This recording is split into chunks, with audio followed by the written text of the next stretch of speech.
Alrighty, gang. Good morning. Welcome back.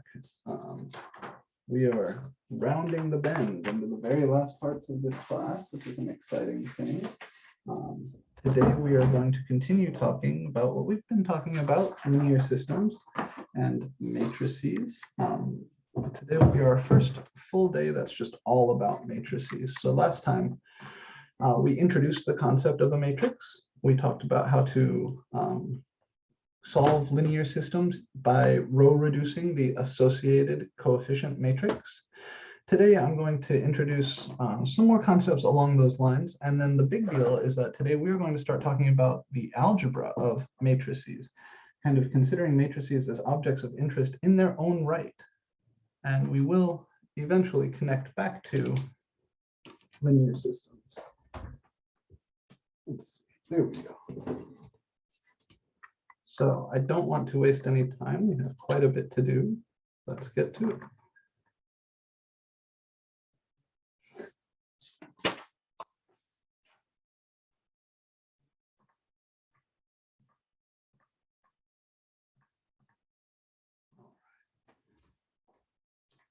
So this is MAC1140, section number 008, which is pre-calc. And today is the 30th of November, 2021. Today, we're going to talk about matrices, the algebra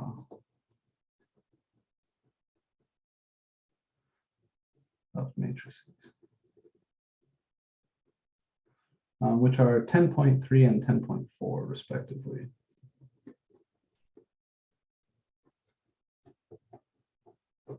A little announcement. Your last midterm, exam 4, this is going to be, rather than doing it in class this Thursday, this is going to be given as a take-home test, which in the online setting is a little bit funny, but it is what it sounds like. So exam 4 will be given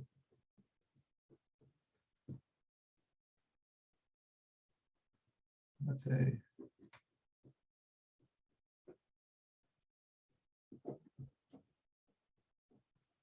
this Thursday.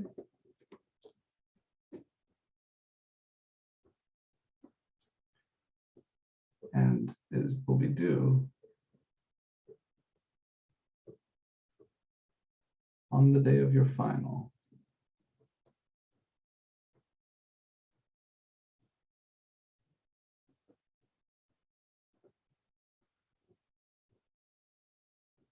And just as a little reminder, the final exam for this class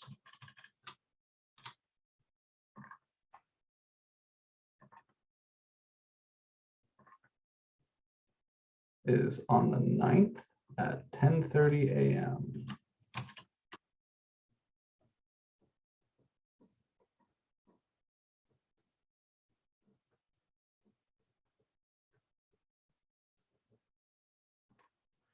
Okay, so I'll include very clear instructions for the take-home test, but the rules are what you would think they would be. I will post a PDF of the test to Canvas. You will download and print that PDF, complete the test on that printed out sheet, then scan and upload the completed test. If you want to complete it digitally, like on a tablet, iPad, something like that, using a stylus, that's fine. But it's not okay, just like the Jello, same sort of rules as the Jello. We need to preserve the formatting. There will be an honor pledge on the test, which is also what it sounds like. You know, you're not allowed to get help from any other classmates. You're not allowed to talk to tutors or use any sort of outside resources, nothing from the internet.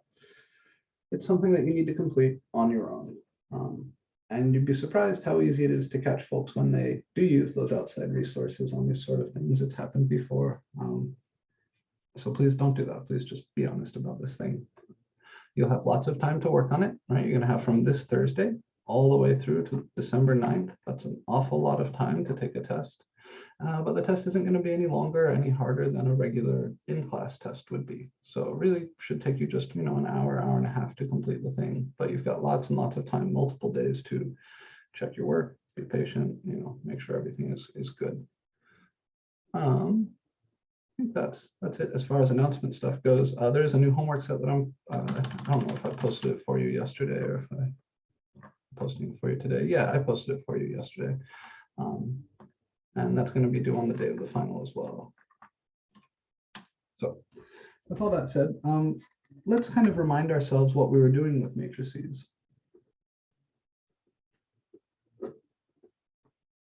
So last time we learned that given a system of equations, we can rewrite that system as a matrix.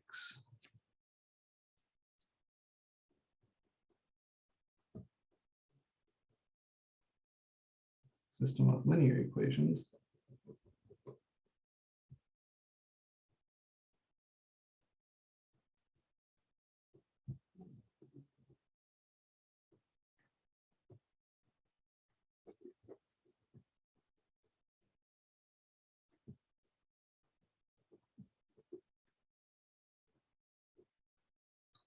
So for example, if I take the system x minus y plus 3z equals 4, x plus 2y minus 2z equals 10, and 3x minus y plus 5z equals 14. I can take that and express it as the equivalent augmented coefficient matrix. Whoop, sorry. So the augmented coefficient matrix for this system is what we get by just writing the numbers from each row here. So there'll be 1, -1, 3, 4 in the top row. And then 1, 2, -2, 10 in the second row.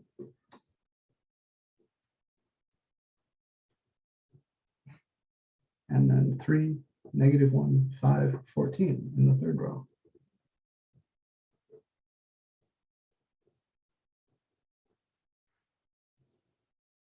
And I like to put this little divider here to remind myself what pieces are what. Remember that the piece on the left here is just called the coefficient matrix, and the whole thing is called the augmented coefficient matrix. And what we saw last time is that we can, through row operations, then reduce this matrix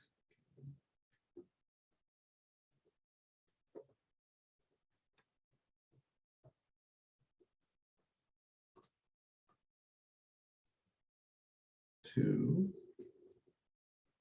a matrix where you can read off the solutions easily, like 1, this one becomes 1, -1, 3, 4, 0,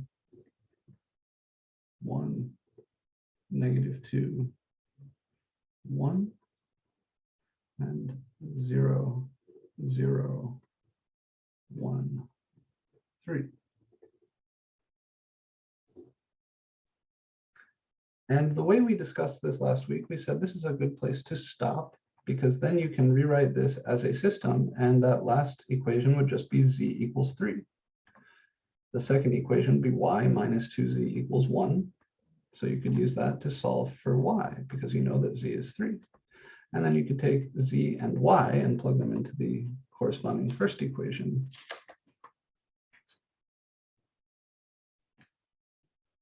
Now,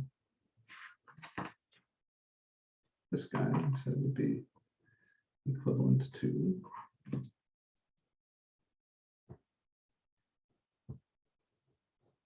the system.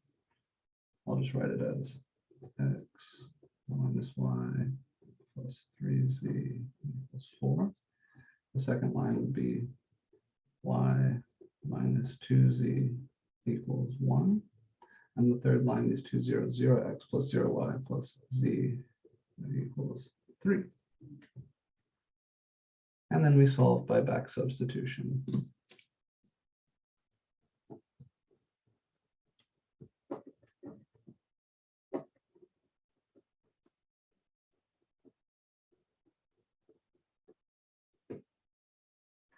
All right, so since the z is 3,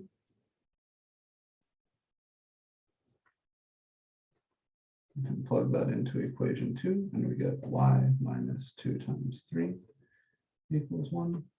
So that's y minus 6 equals 1, which would tell us that y is equal to 7. And then taking both of these,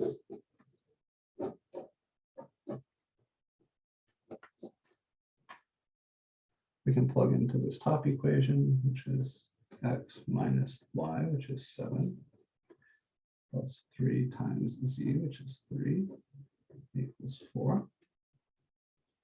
So this would be x minus 7 plus 9, that's x plus 2 equals 4. So x would be 4 minus 2, which is 2.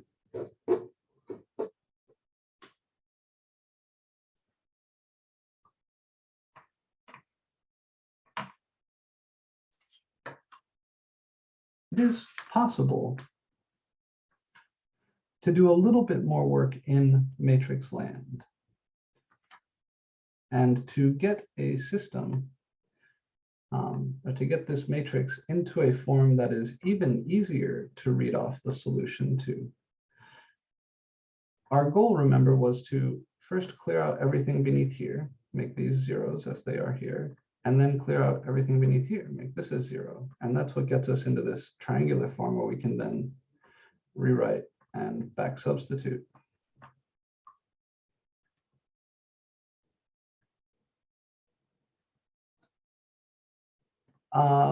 Victoria, that was the procedure that we discussed last week. So we were using these things called row operations where, for example, to make this 3 a 0, I would add to row 3 -3 times row 1, and that would make this guy a 0.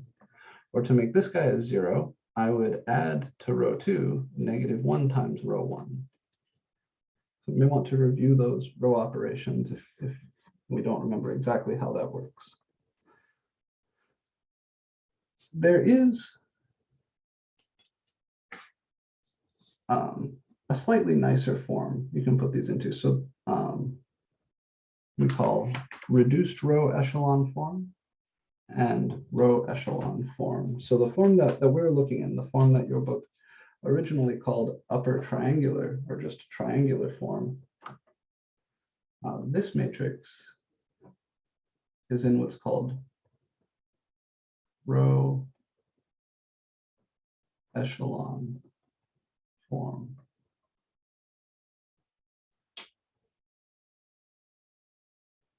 And if you don't want to do all this back substitution, another way to arrive at this answer, instead of rewriting the system at this stage, is to continue working with that matrix to put it into reduced row echelon form.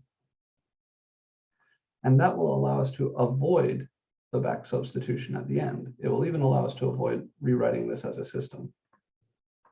So what I'd like to do is show you how to continue working with this matrix to avoid doing any of this stuff, and describe to you what the difference is between row echelon form, which is the triangular form here, and reduced row echelon form. Let's say this like this. It is possible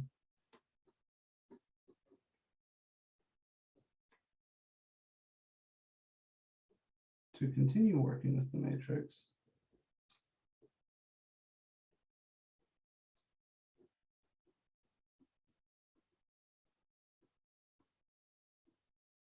to get it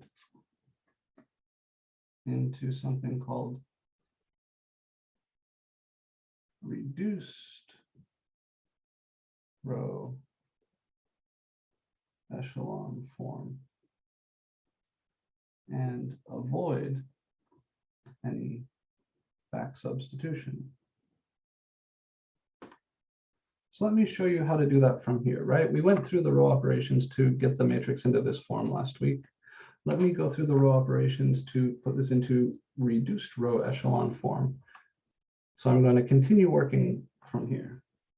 1, -1, 3, 4, 0, 1, -2, 1, 0, 0, 1, 3.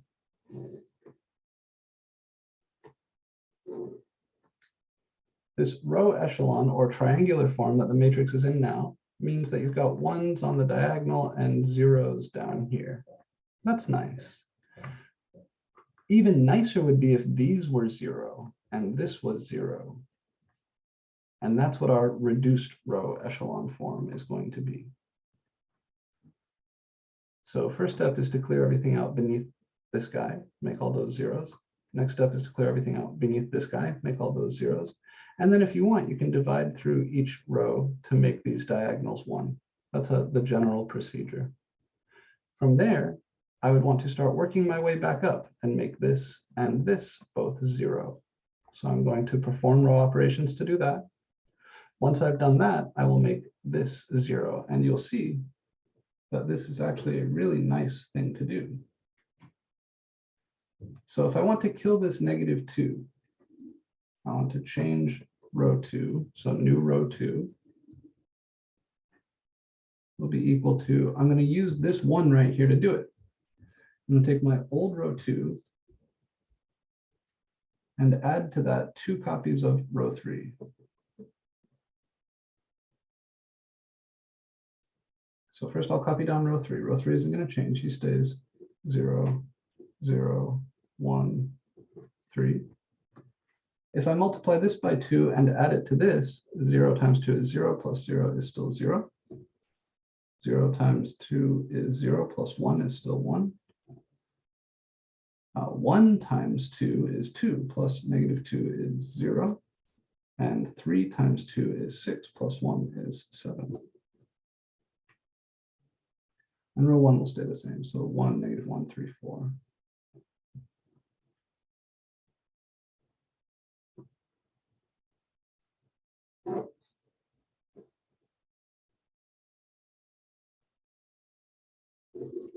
Next, I want to get a 0 in this 1, 3 position here, row 1, column 3. So I'm going to add -3 times row 3 to row 1. So row 1 is the one that's changing. New row 1 is old row 1 minus 3 copies of old row 3.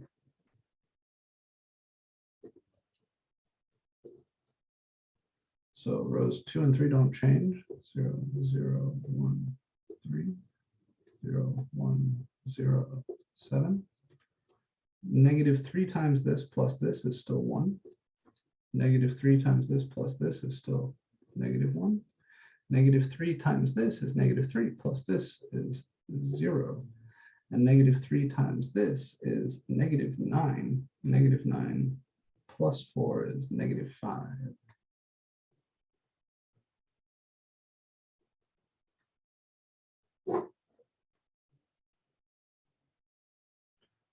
So now I've got the 0s here. My last step is to get a 0 here. And I can do that by saying my new row 1 is going to be my old row 1 plus old row 2. I'll just add these two together and that'll become a 0. So rows 2 and 3 don't change. 0, 1, 3, 1, 0, 7. And now I'm going to add this to this. Well, 0 plus 1 is still 1. I'm going to add this to this. Well, 1 plus -1, that's 0. Add this to this. 0 plus 0 is 0. Add this to this. 7 plus -5 is 2.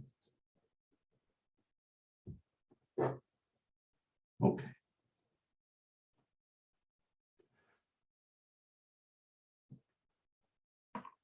Yeah, we can take our time here. I'll pause for a minute and make sure we're comfy with the row ops done so far.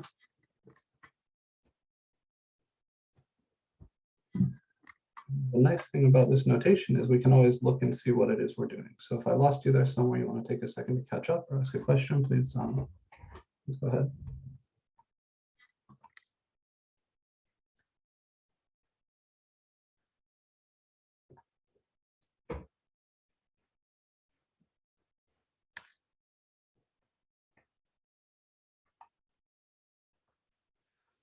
Does anybody notice anything about these guys?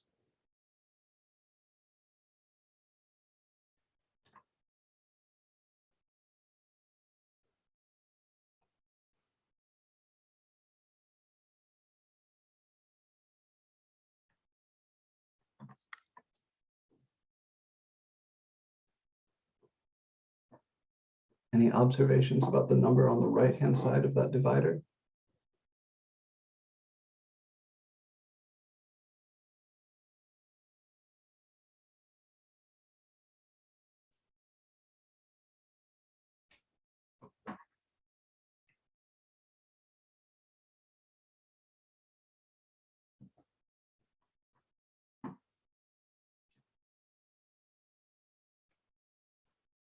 In the second step here, I wanted to get rid of this 3.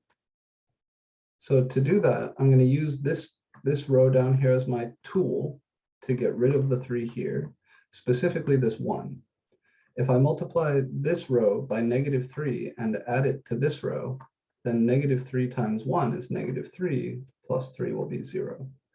So what I'm doing is I'm subtracting 3 times this row from this row.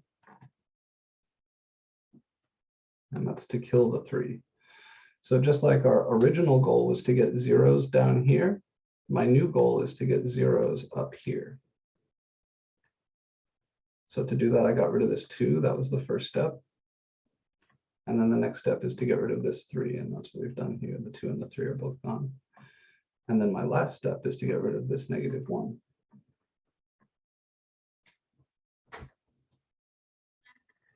So really quick, while you're thinking about that question, anything special about those right-hand sides here? This is in reduced row echelon form.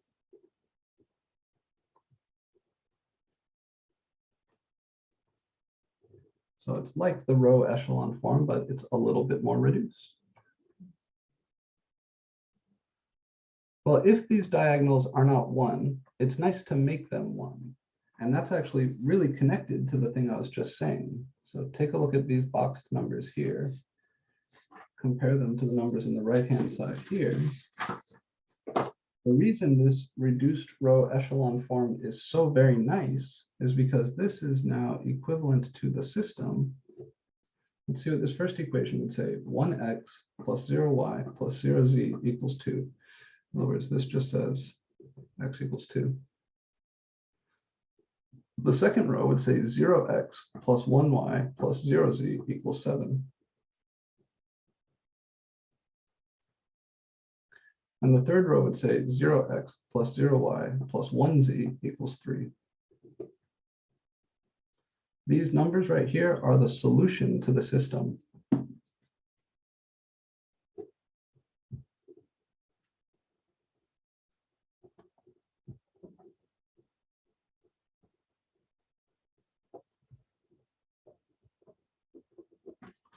And that's why we like this row echelon form so much.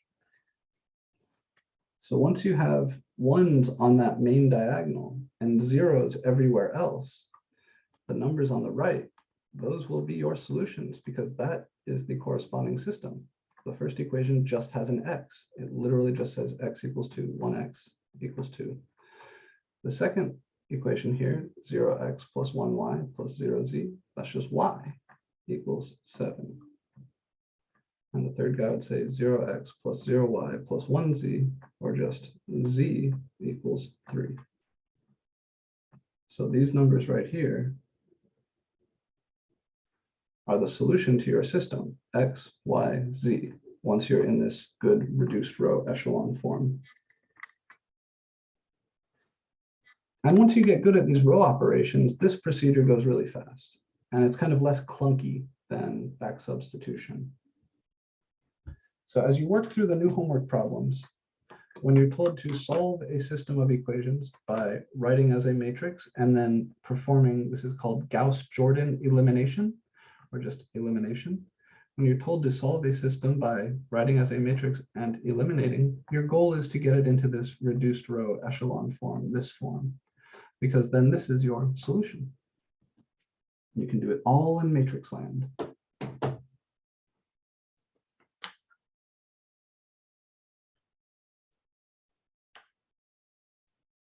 There's some terminology that I want to share with you. So everything runs the same as it did last week. We just work a little bit more with the matrix to avoid any back substitution.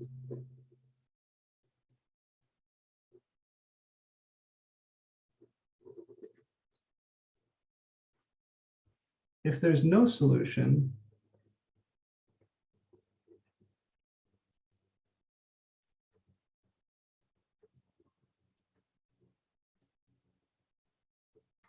we call the system inconsistent.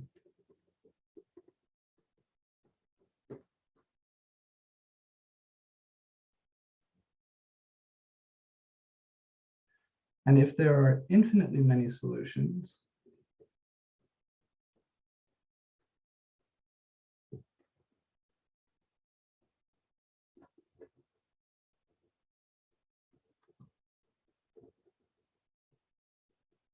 we call the system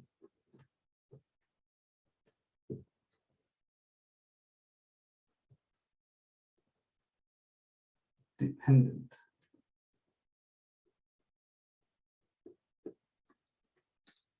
These are words that come from linear algebra. Inconsistent makes sense, right? No solution. The system is inconsistent with the idea of having a solution. Dependent means that the rows are linearly dependent on one another as vectors, which is terminology that I don't expect you to know. But it means that one of the rows must be a multiple of the other, or a sum of multiples of the other rows. Obviously, a unique solution that's like this. And we've seen matrices that yield no solutions. That would be if you had like 0, 0, 0, 3, right? Because then that would say 0x plus 0y plus 0z equals 3. And we've seen also that if you have a row of all zeros at the bottom, including the right-hand side, then that will be a system with infinitely many solutions.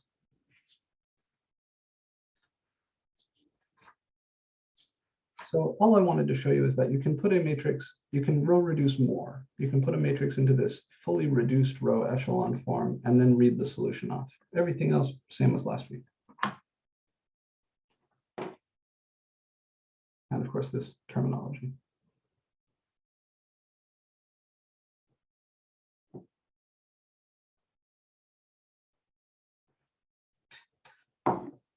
Okay.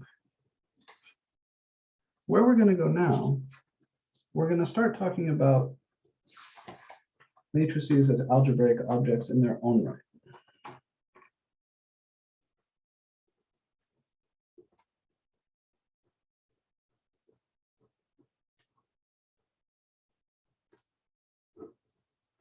So what does algebra even mean? An algebra is a set together with some operations where you can talk about equality. You can talk about maybe adding things or subtracting things or multiplying things. We get it into our heads early on that you can only do that with numbers, but it turns out you can do that with a lot of things, not just numbers. We've talked about algebras of functions a little bit earlier. Today we're going to talk about the algebra of matrices. This is 10.4.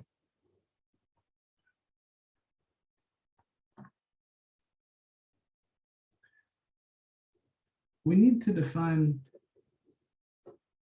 what it means for two matrices to be equal.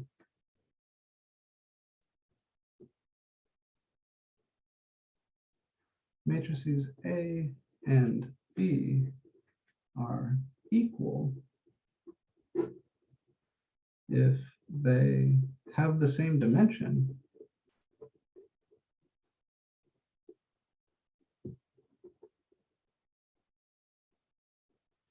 meaning same number of rows and same number of columns,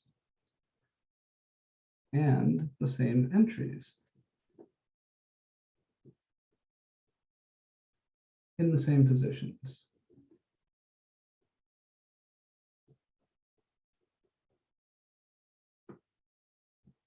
That's all.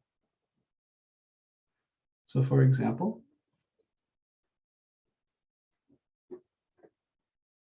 if I make a matrix up like the square root of 4, 2 squared, e to the 0, 0.5, 1, and 2 minus 2. This matrix is equal to the matrix 2, 4, 1, 1, 1, 0.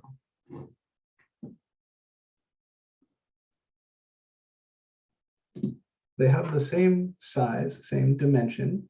This first matrix is a 2 by 3, right? 2 rows, 3 columns. This matrix is also a 2 by 3, 2 rows, 3 columns. And if they didn't have the same dimension, if they were not the same size, then it would be impossible for them to be equal. The other thing that we need is that every entry matches. So yeah, the square root of 4, that is 2. 2 to the 2, that is 4. E to the 0, that is 1. 0.5, that is 1/2. 1 is equal to 1, and 2 minus 2 is equal to 0. The way we would say this formally is that Aij is equal to Bij for all I and j.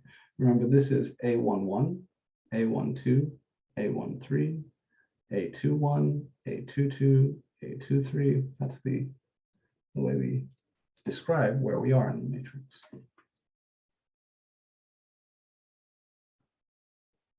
Another little example. This is something I could actually ask you to do. I could say find numbers A, B, C, and D such that the matrix A, B, C, D is equal to the matrix 1, 3, 5, -7.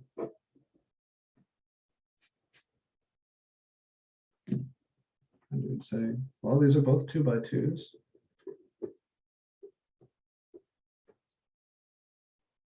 So it is possible for them to be equal.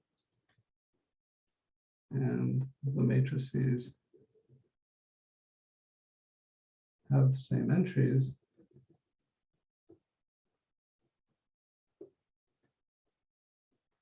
If A is equal to 1, B is equal to 3, C is equal to 5, and D is equal to -7. So that's it. That would be your answer. These are the values of A, B, C, and D that make these two matrices equal. So that's it. Simple, right? Two matrices are equal if they have the same size and the same entries.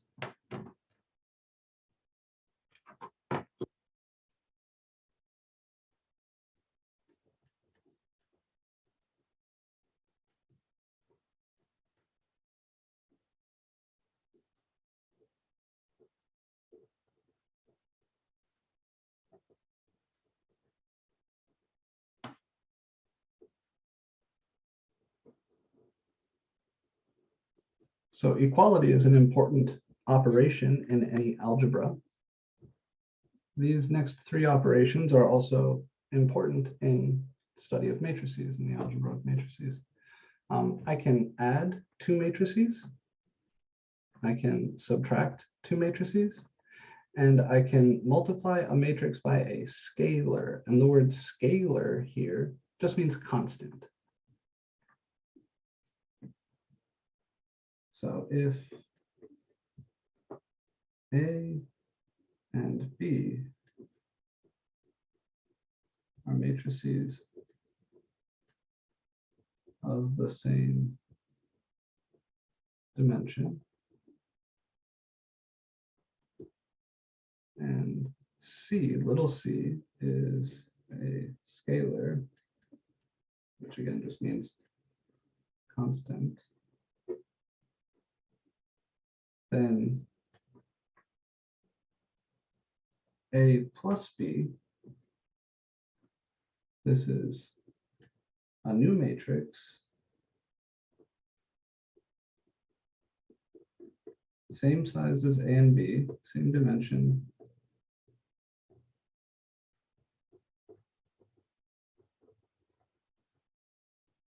with the entries from A and B added up. So like you just add the 1, 1 entries, you add the 2, 2 entries, right? You add up term-wise or entry-wise from A and B. We'll look at an example in a minute. The matrix A minus B, right? If I want to subtract two matrices, this is a new matrix, same dimension as A and B, with entries from A and B subtracted, entries from A minus the entries from B. In other words, adding and subtracting matrices works exactly how you think it would, right? You just add the terms, add the entries to each other, or subtract the terms, subtract the entries. And finally, scalar multiplication, C times A. This is a new matrix, same size as A,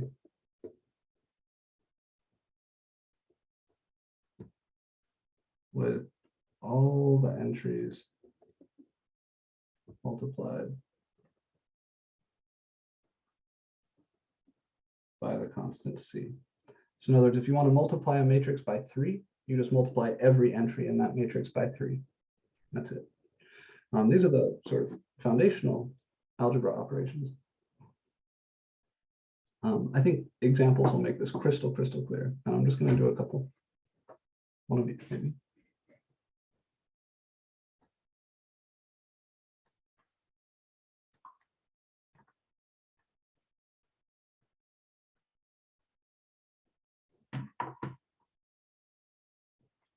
Addition, subtraction, multiplication by constant works exactly how you think it would. Example, let A be the matrix 2, -3, 0, 5, 7, 1. Let B be the matrix 1, 0, -3, 1, 2, 2. Let C be the matrix 7, -3, 0, 0, 1, 5. And let D be the matrix 6, 0, -6, 8, 1, 9. Calculate where possible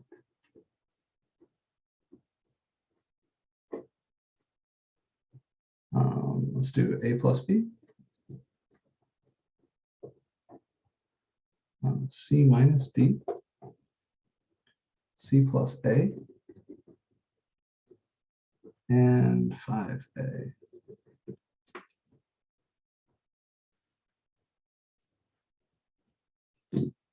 All right, so I got a bunch of matrices. I want to add some of them, subtract some of them, multiply one of them by a constant to scalar. Let's do A plus B first. That's 2, -3, 0, 5, 7, 1 plus 1, 0, -3, 1, 2, 2.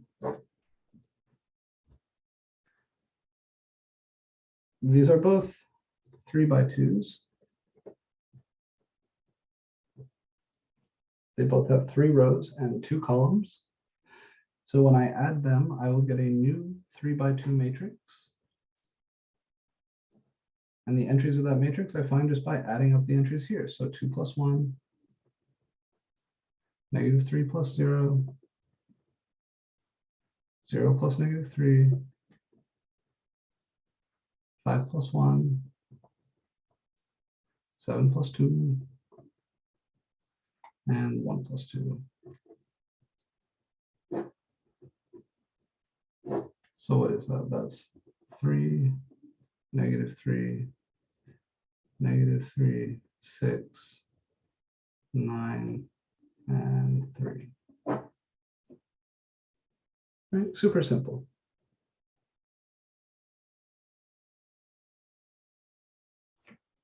C minus D, that's the matrix. C is 7, -3, 0, 0, 1, 5,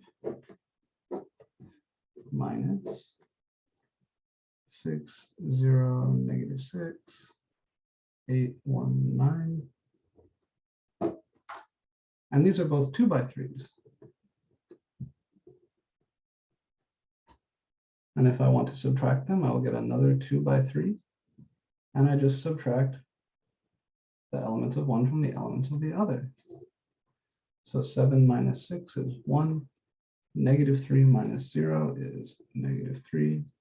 0 minus -6 is +6. 0 minus 8 is -8. 1 minus 1 is 0. 5 minus 9 is -4.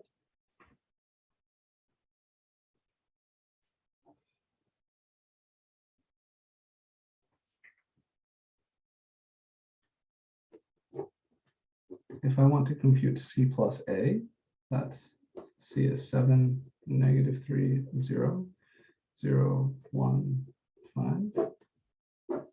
And I want to add that to the matrix 2, -3, 0, 5, 7, 1. Can I do this?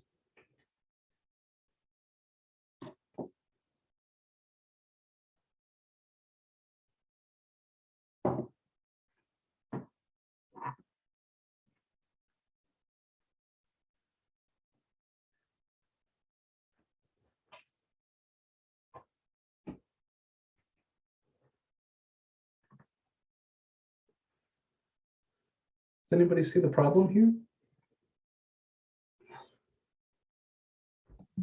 They don't have the same dimensions. Yeah, this is a 2 by 3. This is a 3 by 2. This is impossible.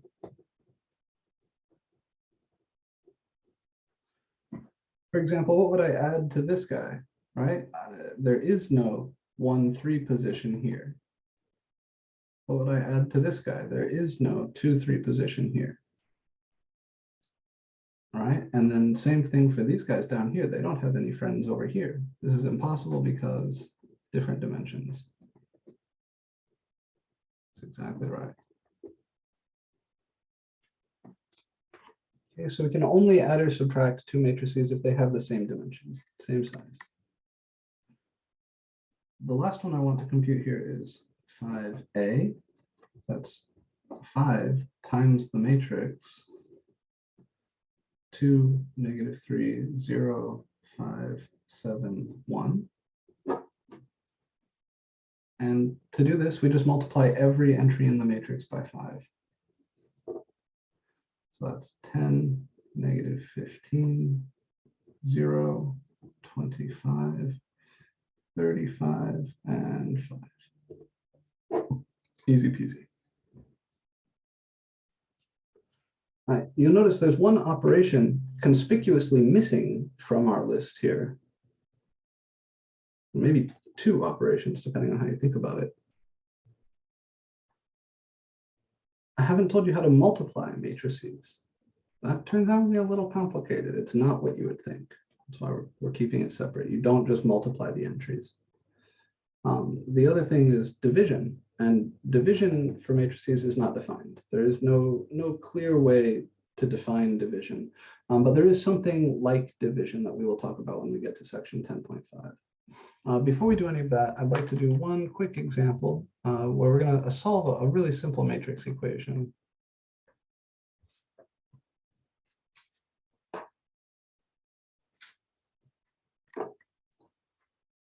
Because it turns out the smart way to handle linear systems is to rewrite them as matrix equations and then solve the matrix equation. That kind of does everything for you at once. So as before, I'm going to let A be this time a 2 by 2 matrix, 2, 3, -5, 1.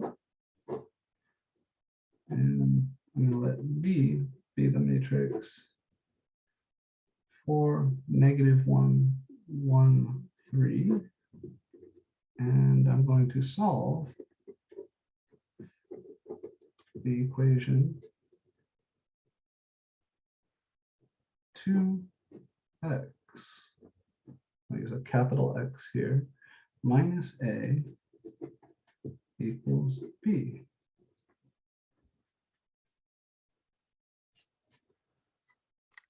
The good news is that because matrix addition, subtraction, and scalar multiplication work the way they do, you can solve this exactly how you think you would. In other words, the same way you would if you treat them like variables representing numbers. You treat them the same as any other variable.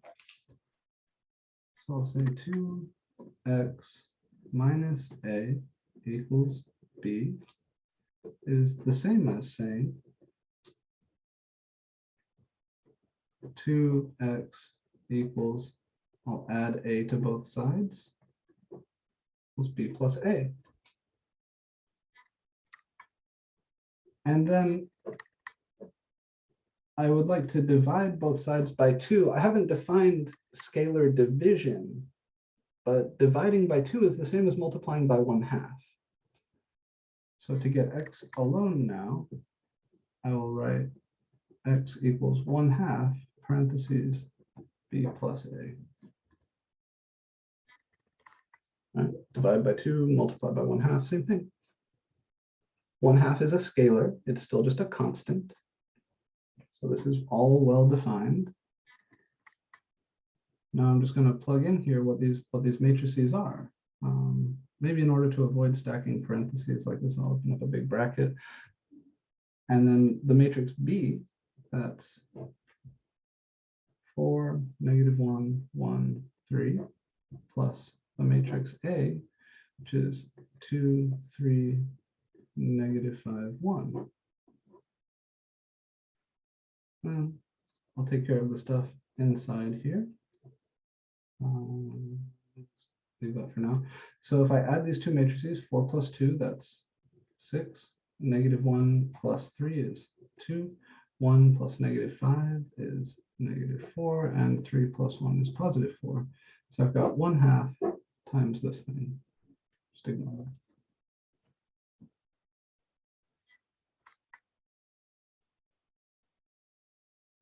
And then if I want to multiply that matrix by 1/2, I just multiply every number inside by 1/2. So that's 3, 1, -2, 2. And that's it. That's the solution. X is the matrix 3, 1, -2, 2.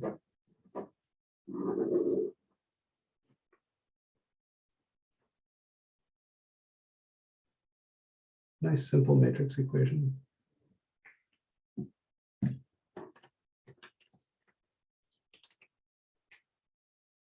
The fact that we can do all this, that we can kind of treat matrices as variables like this in these first few steps, is a consequence of the following fact, or facts. If A and B are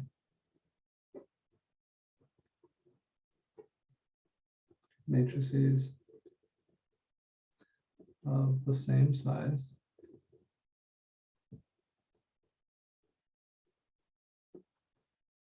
and C and D are scalars, then the following things are true. I can add A to B, and that's the same thing as if I added B to A. In other words, addition is commutative. That's a nice feature to have.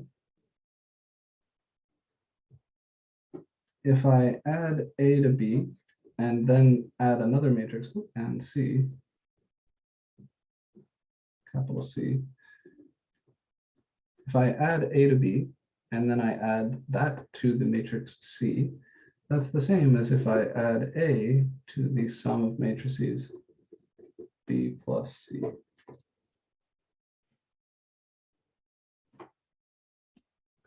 This is called associativity.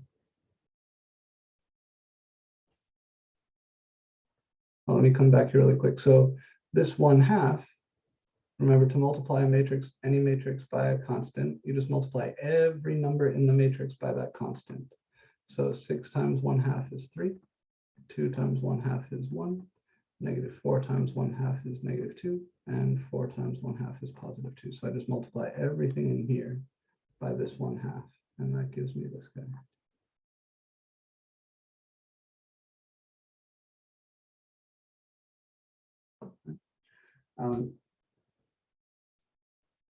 There are some more rules here, some more facts.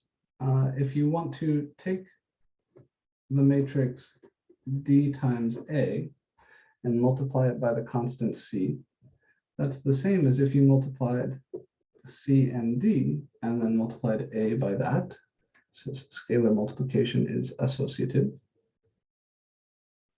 And then you have two flavors of distribution. If you have C plus D constants times the matrix A, that's the same as C times A plus D times A. And if you have C times a sum of two matrices, A plus B, that's the same as C times A plus C times B. These are things that you probably don't even need to write down. You would probably assume all of these things are true without thinking about it. But it is an interesting thing to verify. It's one of those, these are the basic kind of rules that we like in algebraic structure to have. And it turns out that when we start talking about multiplying matrices, some of those nice bits of structure go away. We lose some of them.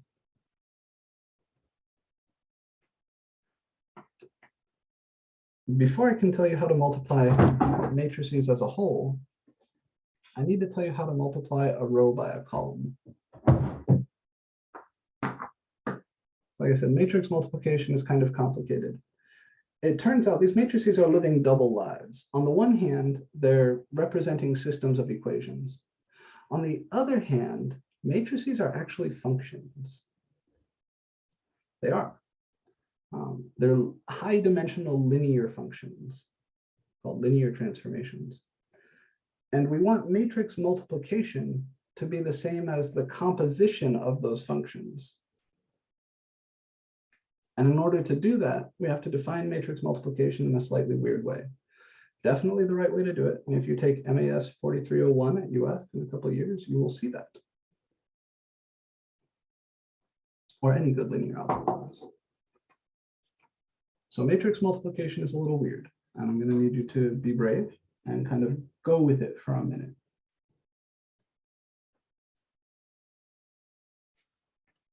So we know how to add and subtract matrices. We know how to multiply matrices by numbers. The next thing we need to learn is how to multiply matrices.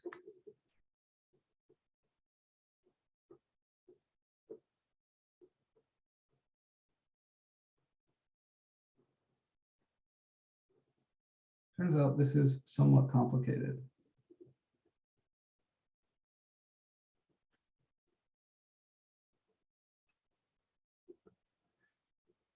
We begin by showing how to multiply a a row by a column. It turns out that's sort of the fundamental operation that goes on here. If you've ever heard of something called a dot product, this is the dot product. So how do you multiply a row by a column? Well, if I have the row A1, A2, A3, A4, could be of any length, and I want to multiply this by a column of the same length, call it B1, B2, B3, B4. The result here is going to be a number, not a matrix, not a row, not a column, just a number. And the way the product is defined, you take A1 times B1, and then you add that to A2 times B2. And then you add that to A3 times B3. And then you add that to A4 times B4. And these could be of any length as long as they're the same length.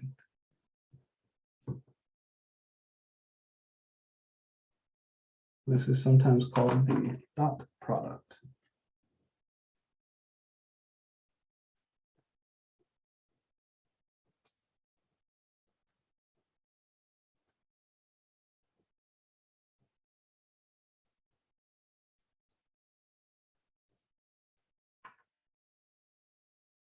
And I want to emphasize that the output, the result,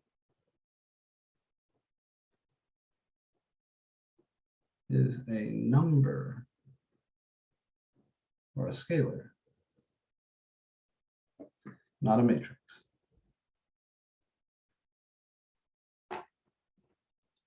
Now it turns out to multiply two bigger matrices, you're going to take a row from the first and a column from the second, and then another row from the first and another column from the second. The product for big matrices is defined in terms of rows from the first and columns for the second.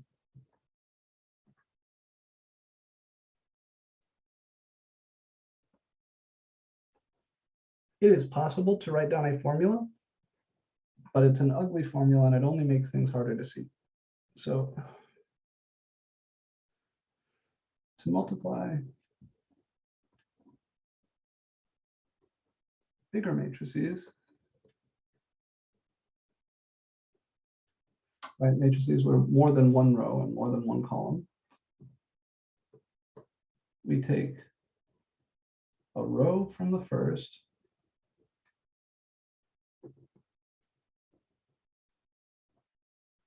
and a column from the second.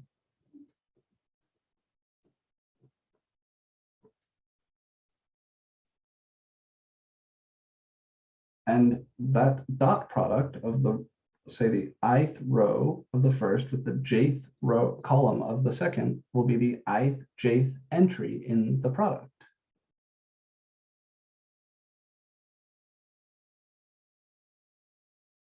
To form the entries of the product of the answer.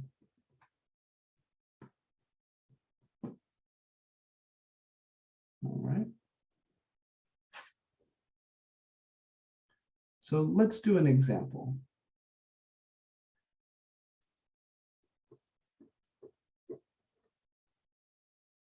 If A is the 2 by 2, oh, and sorry, before we do this, actually, no, let me go ahead and let me just do it, and then I'll tell you the restriction. If A is the 2 by 2 matrix, 1, 3, -1, 0, and B is the matrix -1, 5, 2, 0, 4, 7. First, I'd like you to note that these are not the same dimension, but I can and will multiply them.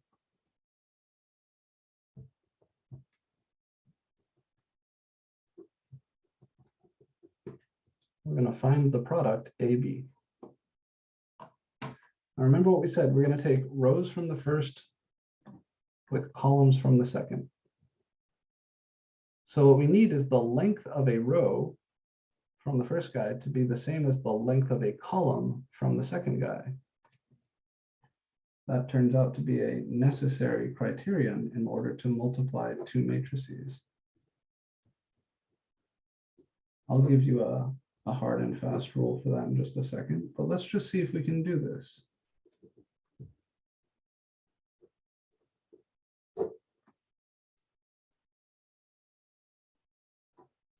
I'm taking a 2 by 2 and I'm multiplying it by a 2 by 3. It turns out that the result here is going to be a 2 by 3. And what I'm going to do is take rows from the first and columns from the second. So if I take the first row of A and the first column of B, and I form the dot product with those two, that will give me the 1, 1 position here. So that's 1 times -1. It'll be 1 times -1 plus 3 times 0. That's coming from row 1 and column 1. Now I'm going to keep row 1 and move to column 2. So this is going to be 1 times 5 plus 3 times 4.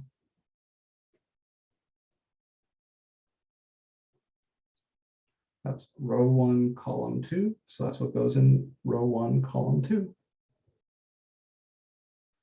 If I take row 1 and column 3, that's 1 times 2 plus 3 times 7. And that's what goes in the 1, 3 position in the product. I want you to follow this carefully. Okay. This guy came from row 1, column 1. This guy came from row 1, column 2. This guy came from row 1, column 3. To find what goes here, I'll take row 2, column 1, because he is in the second row and first column. So that's -1 times -1 plus 0 times 0.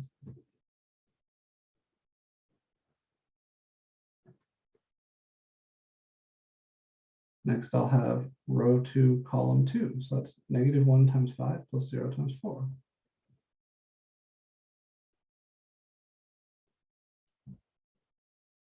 Next, row 3, column 3 is -1 times 2 plus 0 times 7.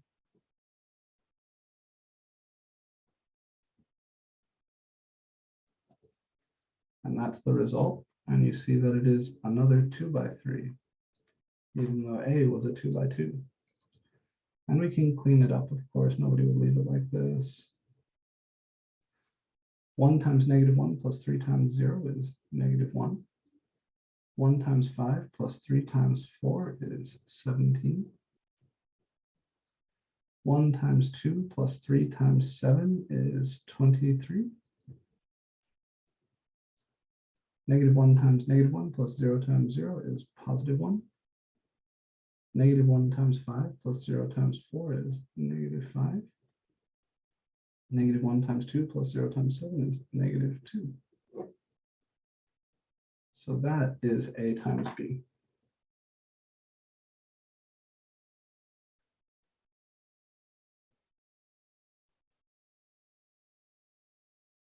Coming from rows of the first and columns of the second.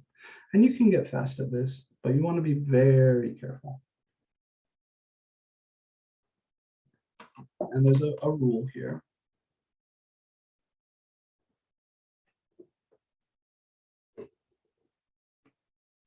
If A is an M by N matrix and B is a P by Q matrix, then in order to do this thing where I'm taking rows of the first with columns of the second, then I need the length of a row from the first to be the same as the length of a column from the second. The length of a row is the number of columns. So it's the second number in the dimension of A. And the length of a column is the number of rows. So that's the first number in the dimension of B. So then what we're saying is to form the product AB, we must have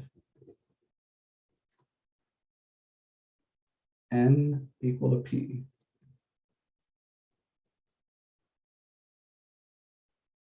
The number of columns of A has to be the same as the number of rows of B.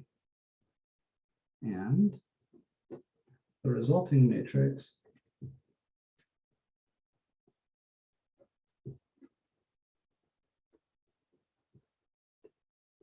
will be a, well, let's see here. I took a 2 by 2 times a 2 by 3.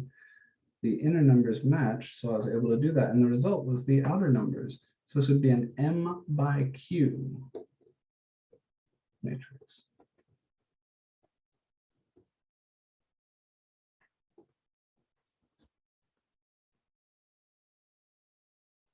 So if you're going to multiply two matrices, they have to have this property. The number of columns of A has to be the same as the number of rows of B. And then this rule also tells you the size of the result.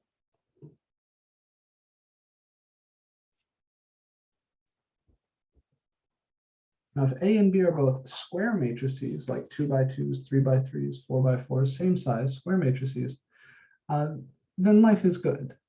You will always be able to multiply them, and the result will be a new square matrix of the same size.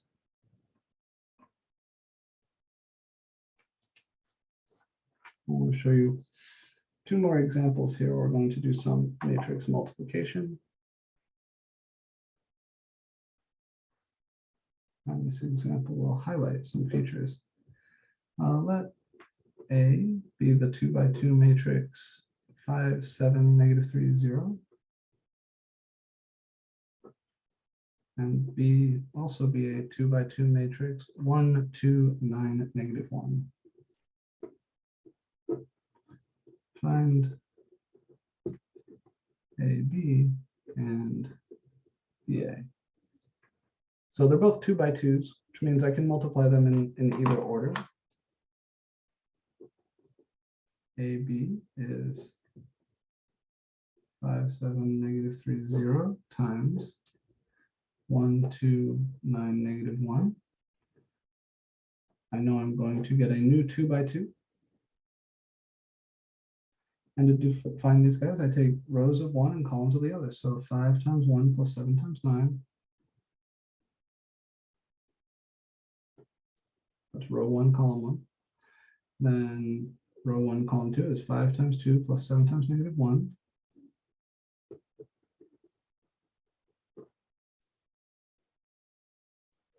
Row 2, column 1 is -3 times 1 plus 0 times 9.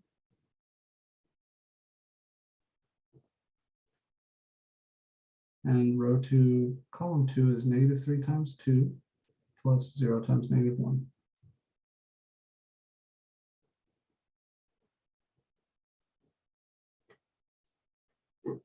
You see the result is another 2 by 2. 5 times 1 plus 7 times 9 is 5 plus 63 is 68. 5 times 2 plus 7 times -1 is 10 minus 7 is 3. -3 times 1 plus 0 times 9 is -3. And -3 times 2 plus 0 times -1 is -6. So this is the matrix AB.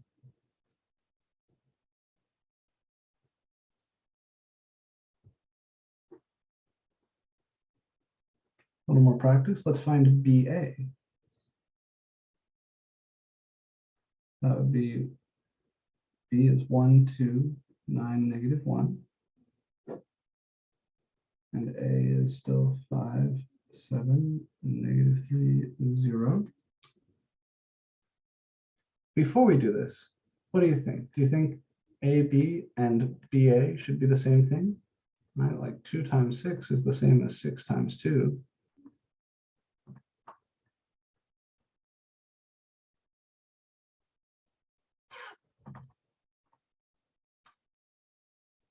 Let me see. So the question is, how do we know whether to multiply like this or how we did before? Well, so the first thing I showed you is just how to multiply a single row by a single column.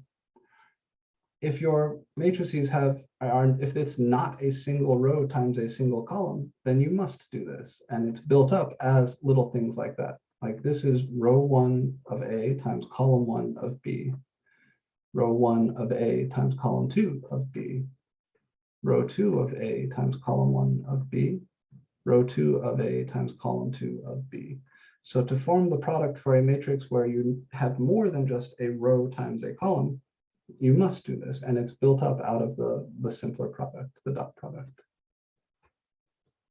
All right, let's go ahead and do this multiplication and see if we get the same thing here. Well, there's only one way. So the question, how do we specify, like, when it comes to the test, there's only one way to multiply matrices. This way is the one way to multiply matrices. So it's not like you have a choice. So there's nothing really to specify. I think it's something that with a little bit of practice, that question should have an answer that feels clear. So I've got a 2 by 2 here and a 2 by 2 here.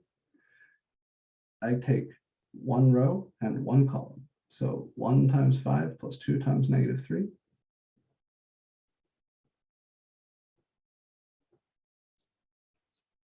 And then row 1, column 2, 1 times 7 plus 2 times 0.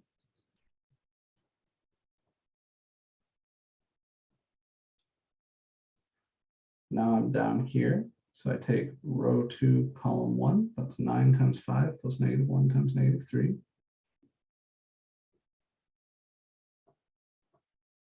I'm sorry, -1 times -3. And then row 2, column 2, so 9 times 7 plus -1 times 0.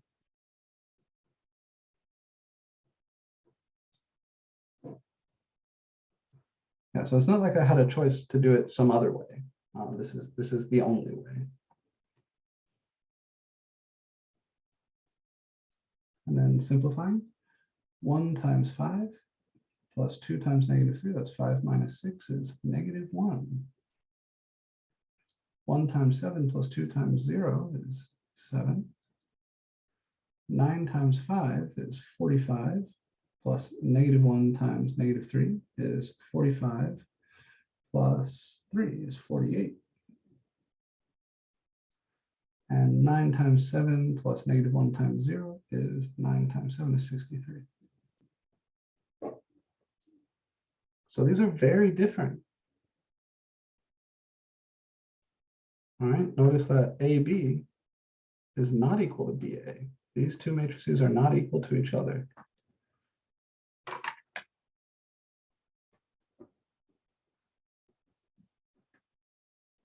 Notice that even though we can multiply both ways,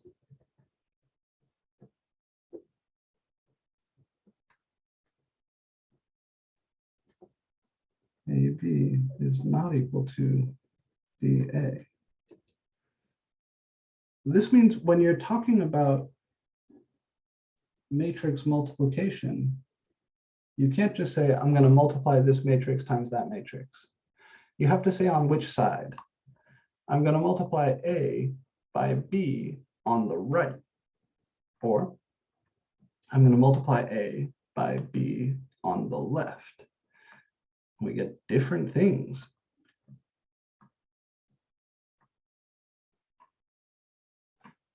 There are not a lot of operations that you are exposed to which are not commutative. Matrix multiplication and division, I think at this stage, are probably the only two that you're really familiar with. Although if you think back, function composition was not commutative. F of G is not the same as G of F. And since matrices are secretly functions, that's kind of the same thing that's going on here. I know we're right about out of time, so I want to show you the payoff. Why the fuck do we do this shit?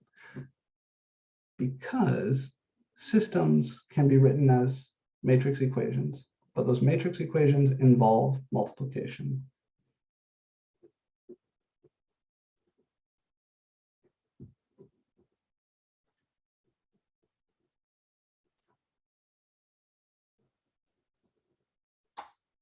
Why do all this shit? Consider the system, or actually, let me say, consider the matrix equation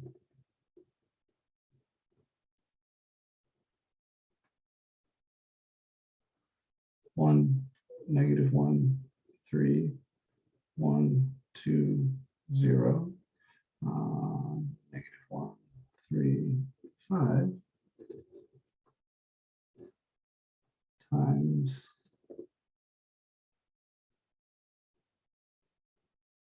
the column x, y, z equals the column for 10, -2.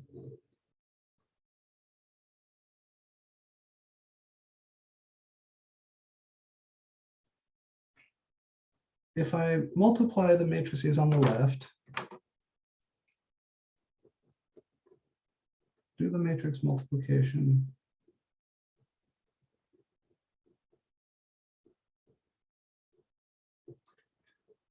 on the left-hand side.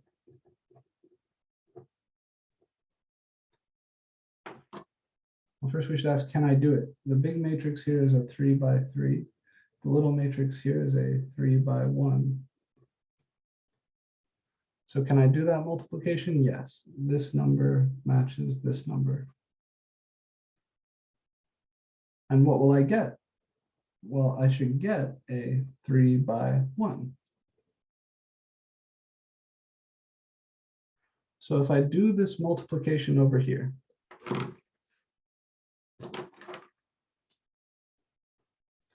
I'll have 1 times x plus -1 times y plus 3 times z.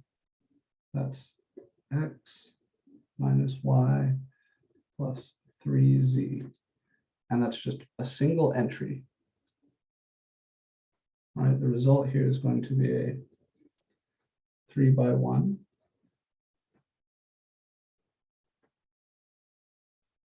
The next entry would be 1 times x plus 2 times y plus 0 times z.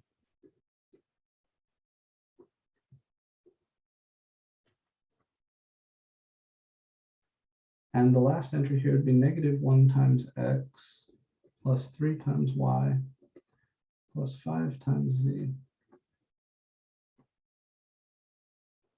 And this is the 3 by 1 result that we get from multiplying the two things on the left-hand side. And this should be equal to the 3 by 1 matrix for 10, -2, which is also a 3 by 1. Why is this a big deal? Because this is, well, if these two matrices, which are the same size, are going to be equal, that means their entries all have to be equal. So x minus y plus 3z has to be equal to 4.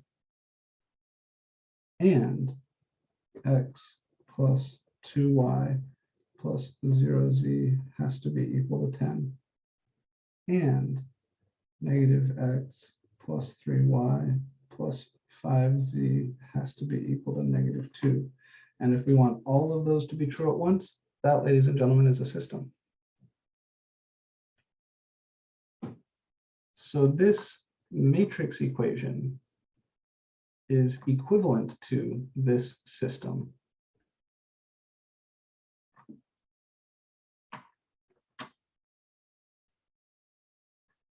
What this means is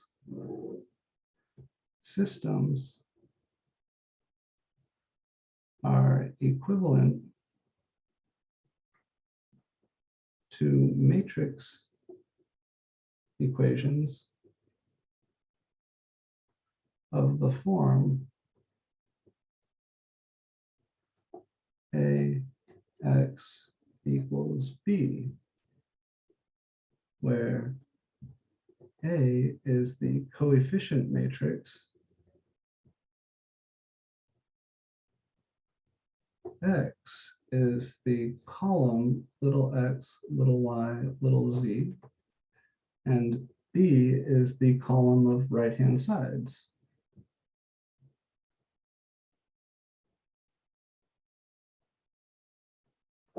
Right, A would be like a, for example, a 3 by 3.